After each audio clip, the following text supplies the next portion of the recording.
menos de 5% daqueles que se dizem cristãos leram a Bíblia uma vez na vida. Então é um dado que, se você parar num grupo de amigos, você vai ver que é maçante o número de pessoas que não leem as Sagradas Escrituras, é muito raro.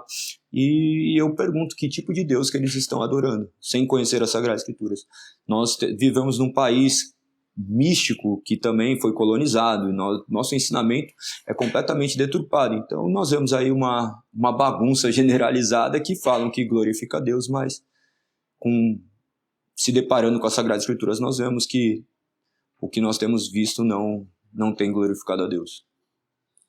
Entendo. Agora, você, por exemplo, prega a palavra, né? Sim, sim. E a gente aqui fala sobre comunicação, né? Como é que é esse processo para você de pregar a palavra de Deus, de colocar a sua comunicação para fora? Você, de fato, às vezes usa algum tipo de técnica de comunicação ou não, ou simplesmente flui? Conta pra gente um pouco dessa sua experiência como pregador e como é que começou isso também. Eu sou advogado, né? Então, no final das contas, comunicar sempre teve que fazer parte da minha vida. Sou professor também há 20 anos de artes marciais. 23 anos. 23 Thai, anos né? de Muay Thai. Então, eu já dou aula há muito tempo. E tudo isso envolve comunicação. A pregação é algo que fluiu naturalmente por conta já da minha vocação como advogado. Então, no final das contas, foi algo que foi surgindo. Eu nunca imaginei pregar, eu era ateu, eu nem queria, Deus, para mim não fazia o mínimo sentido, eu não gostava, odiava crente, mas aqui estou eu, né, transformado e regenerado pela obra do Espírito Santo. Então, a pregação, embora existam técnicas de homiléticas, eu não gosto de me ater a isso mesmo, porque o que convence o homem não é uma boa oratória, não é uma retórica, mas sim o poder que há nessa palavra, que mesmo proclamada por homens imperfeitos, ela faz uma obra perfeita no ser que necessita ser regenerado, daqueles que foram eleitos por Deus desde antes da fundação do mundo. Então só pregamos o evangelho e deixamos que a palavra faça aquilo que lhe é competente. Perfeito, ou seja, você, claro, né, conhece algumas técnicas, mas de fato você flui, né, no sentido do Espírito Santo mesmo. Né? Então, depende muito, porque hoje quando nós colocamos o nome de Espírito Santo, nós denominamos Espírito Santo em um monte de coisas. Não se trata disso, se trata assim, existe uma ordem, existe uma lógica dentro disso tudo, mas parte de pressupostos de lógicas humanas. A Bíblia deve ser lida, explicada e aplicada. A maneira de pregar sempre foi essa e sempre será essa. Algumas pessoas dividem sermões em início, meio e fim, que isso daí é mais comum, então, e mesmo porque já flui naturalmente para mim também, por vir do direito, né?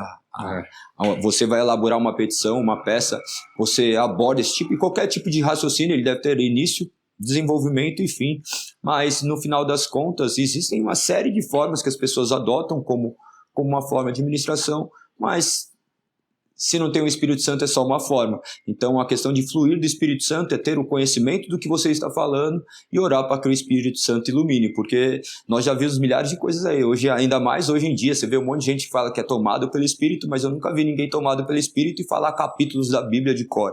Eu nunca vi ninguém tomado pelo Espírito e ter realmente essa compreensão da Sagrada Escritura sem nunca ter se deparado com ela. Então parte de um pressuposto de muito estudo, muita dedicação e também, leitura da palavra. Embora a leitura seja natural, é uma iluminação do Espírito que te direciona e te condiciona a uma leitura de forma que isso sirva como um instrumento para que possa alcançar outras vidas. Então, quando entra nessas questões de meios de comunicação do Evangelho, é muito abrangente. E está muito atrelado também às características do quais Deus esculpiu em cada um, né? Então é muito interessante, porque Deus não abdica da nossa personalidade. Hoje nós vemos aí pregadores, cada um com uma linha de produção, a pessoa aprendeu de um jeito que a outra pessoa fazia, eles ficam repetindo, e às vezes não passaram por esse processo de conhecimento daquilo que Deus realmente almeja por conta da vida dele. Mas é muito interessante abordar sobre essas questões, e é muito abrangente porque nós poderíamos aqui ficar citando milhares de exemplos, mas eu creio que o exemplo mais perfeito de ministração sempre será a pregação fiel do Evangelho, proclamando o que a palavra diz e orando para que o Espírito Santo haja naquelas vidas que necessitam ser transformadas. Pensando quem está assistindo a gente e tem vontade de pregar a palavra, qual seria o seu principal conselho prático? Leia a Bíblia. Leia a Bíblia. Leia a Bíblia. O simples não tem básico que como, funciona. não tem como pregar sem Bíblia. Eu conheço milhares de pessoas, nós vemos que hoje é bem triste, mas é verdade, milhares de pessoas estão pregando sem nunca terem nem lido o Novo Testamento. Então, pensa aí, como que eu vou falar de algo que eu não conheço? Ou senão eu decoro, ou fico vendo uma ministração e fico simplesmente repetindo. O pressuposto básico é conhecer as Sagradas Escrituras. Se você lendo já não se conhece, imagina sem ler. Imagina sem ler as Sagradas Escrituras, é muito difícil, é muito complicado. Então, qualquer pessoa que quer pregar o Evangelho primeiro deve conhecer o Evangelho. Isso daí não é qualquer pessoa para pregar. Qualquer pessoa deveria conhecer o Evangelho para simplesmente proclamar o Evangelho, porque essa é uma obrigação inerente a todo aquele que se diz cristão. Nós vivemos num país que aí os dados agora apontam para uma grande maioria, né, menos de 20% só da população que não professam a fé de crer em Cristo, mas o que é crer em Cristo?